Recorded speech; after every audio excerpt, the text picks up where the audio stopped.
Well, they are really a good match because the phone is with you everywhere you go, right? You don't have to go back and type it in and put things up on the computer. So, for example, right here we are together. I just take a picture of you, and it is shared with my friends. Okay, so it is. You can do it in one click, and you're sharing. So mobile is very big for social. And your thing is an innovation. What is different with the project you developed at Stanford with this mobile social compared to other social networking that we are social networking So that we we are have familiar with? so we have created a piece of software called Musubi, and the most important thing about Musubi is that it's built to disintermediate the service provider, meaning that when I send information to you, you and I know what it is, okay? But everything else outside the phone is completely encrypted, so nobody can monetize the data, and nobody knows what's being exchanged. So that's the biggest difference. So can it be as fun as Facebook? We and hope open? so. We found out that unless it is fun, nobody will come. Okay, so what we're working on actually, is to make sure that this is something that is more natural to use. So for example, right now, so I meet a new person and we just bump phones using NFC and we are friends. So nothing like, what is your account and let me find you and stuff like that, so that can be more convenient. We want to make it as frictionless as possible. And what is the advantage of mobile social compared to other mobile social networks? So the ones that we are building is to make sure that the conversation between you and your friends are kept within your friends. So you don't have to worry about how this information is shared with anybody. So you don't. So and that's the major difference between us. Who is already using this? Only you at Stanford, or is this already available for broader audience people? We have put the software up on the Android market, but right now it is still kind of a prototype stage. But there's a school in New Jersey that has distributed the software to K to 3 children on tablets, on these Android tablets, so that they can do whiteboards together and so forth. So we're just getting ready to tell people about it and get people on board. So what might mobile social look like down the road? I think that you will have a combination, so you will have services like Facebook, so everybody can tell everybody what they are really proud of, that they want everybody to hear. And at the same time, there will be more channels for them to do more private communication. So they don't have to worry about, making sure that their statements are funny, or, they have to keep up their image, or they have to worry about who other people are reading what they are saying. And what are the other new hot topics in the field that you are researching nowadays? I think it is what you can do using near field communication. That means with my phone, I can connect with all kinds of things. People have been talking about the 3 screens: the phone, the PC, and the TV. But with, for example, NFC, near field communication, I can personalize all the devices around us, and that's another big thing that is coming. And we are tying that in also with the Musubi software, so that you can add the devices and your friends all together at the same time, like sharing the TV program that you're watching at the same time through the phone, and at the same time putting the information up on the TV, together.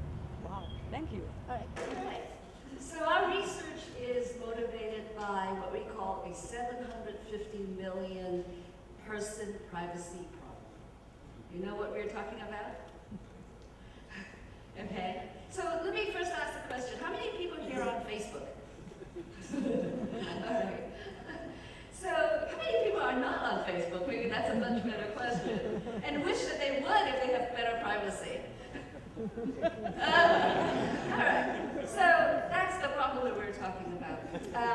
When we talk about Facebook, a lot of people think about the portal where people put up their information and share with their friends. But the problem of Facebook is, the reach of Facebook is much bigger than that. They have an incredible service, because what they have made possible is that a lot of people building applications and web pages can get access to your friends as you browse the web pages and run mobile apps. So, for example, with the Facebook Graph, There are millions of websites out there that have that like button. And when you click that like button, you're telling all your friends what you like, and at the same time, you're also telling Facebook what you like. As a matter of fact, even if you don't have a Facebook account, just by the virtue of downloading that page that has a like button in it, they already know that you are browsing that website. Okay, so in the past, you have experience, you have a relationship with all the different websites that you visit. For example, Google knows your search history, or Netflix knows your movie history and so forth, but no intellectual property that you produce. In the same way, when you sign up to Facebook, you sign this very, very long EULA, and you say that they own all the data that you put up on Facebook. And that's why I call it a social intranet. Okay.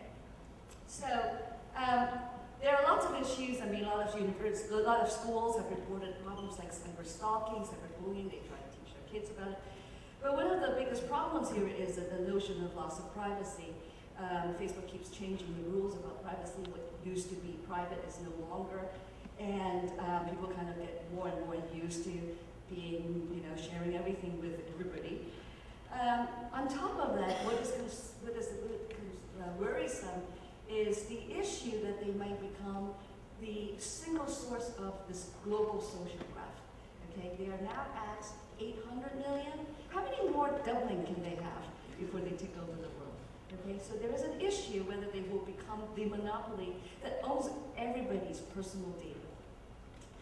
And what happens when you have monopoly? All kinds of issues. One of them is that will have loss of competition. I think that we've seen examples where people cannot connect to Facebook, or even if they want to, because of the terms that they put up. And so those are some of the issues that we worry about. And finally, from a technical perspective, I'm worried about scalability. Yeah, there are billions of phones out there capturing videos, and so forth. Is it possible really to have somebody owns everything that is being shared between friends? So the problem what we are thinking about is like, can we, instead of having a social intranet, that we get a network, the carrier is transporting all the data and all the messages, but they deposit it all in the social network so that it can be redistributed back to the individuals. Okay, so this is the picture that I have. This is a global social graph. What we did is that we say, let's remove the entity that holds the global social graph, and we change the protocol. Instead of the basic TCP/IP protocol, we have a trusted group communication protocol. So the phones basically talk to each other directly. When you communicate between the phones, everything is encrypted. Okay, we're using public keys, private keys, so we completely encrypted everything, and the graph is distributed across the phones.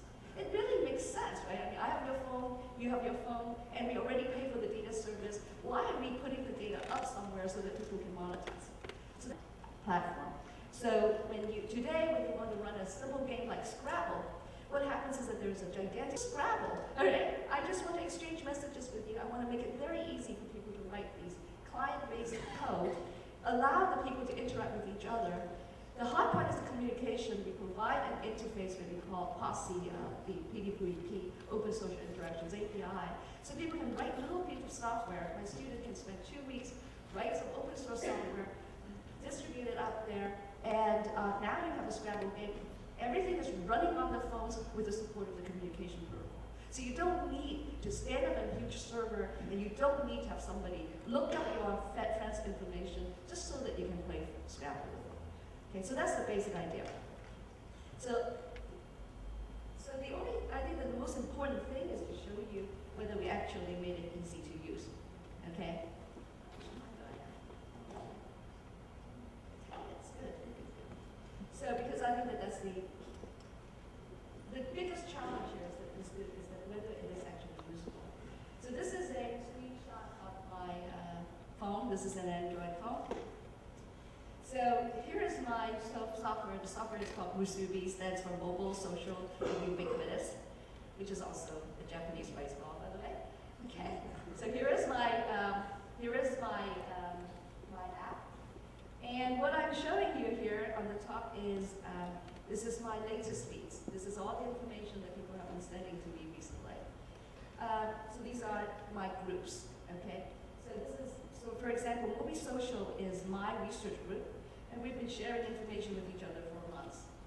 The interesting thing is that you might look at this and you say, here are the things that we typically would see on a Facebook wall. You know, people put up messages, put up photos, but there's no server anywhere. All the information is between my phone and my students' phones.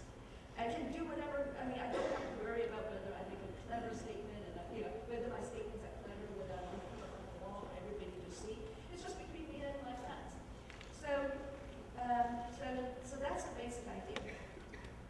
So just now I snapped a picture of Keith over there, right? And I shared it with my students. And so let me do the same thing. I'll show you how fast it is. So this is like my app, the group. And I hold down the lower button. Oops. I hold down the button, and I'm ready to take a picture. Oh, let's go.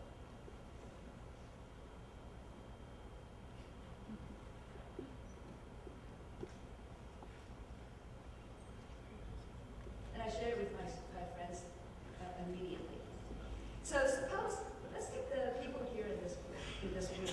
Some of you are on Facebook, and I say, what does it take for us to all join and work together?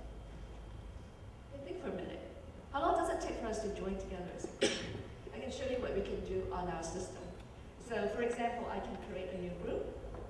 Let's call this the NSW, for Norwegian Science Week. And I say, okay. So I just created a new group, this brand new group. Here is another phone. Suppose this is your phone, right? So you have your Musubi on it. And when I meet you, I say, I want you to be my friend, okay? You know, this is like Facebook, I want you to be my friend. This is just a front screen, this has got nothing on it. It was just when you turn on your phone, it looks like this. So I want you to join my group. All I have to do is to touch my phone, which is with your phone, using NFC, this is near field communication. And you say, yes, I want to join the group. And immediately, we're in the same group. Okay, just like that. And then on top of that, I can, so on top of that, so here is my group. I can also broadcast this information. And I say I can use the GPS. I'll broadcast it for 1 hour. And you can protect it with a secret key. And right now, I don't need to, and I just skip it. And what it does is that I just broadcast the group. If you guys have the software, and by the way, you can download it from the market, on the Android market, it's called Musubi. Then all you have to do is to go to the nearby groups using GPS. Okay? And you find this NSW group. And when you just click on it, you are part of the group. So what I did in my class is that I just put up the group, and everybody in the room just joined in instantaneously. So this is much easier, we think, than, for example, making friends on Facebook. And once you are friends together, you can exchange information and you share information and so forth. So what is important that I said earlier is that it has to be an app platform, okay? It is not just that we can exchange information privately, and that's not good enough for me. So what we can do here is, so take this picture there. I can take this picture and I can edit it with my Pixay program, for example. And I can just say,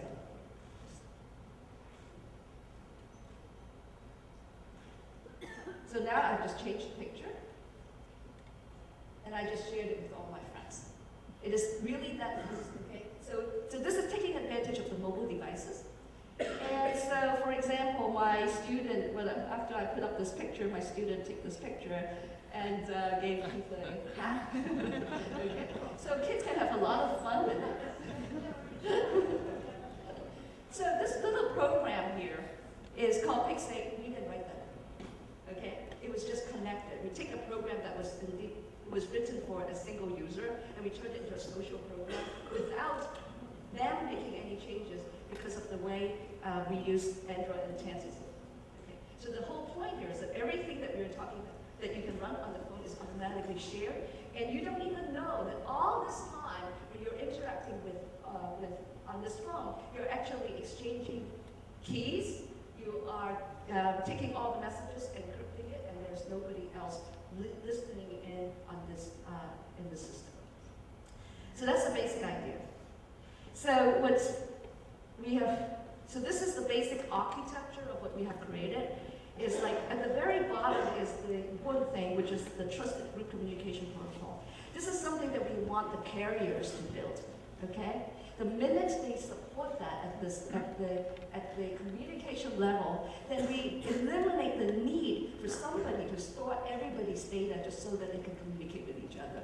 And this little function here is not so, it's just a little bit more work compared to what they're already doing, okay? You know what is special about the number 13?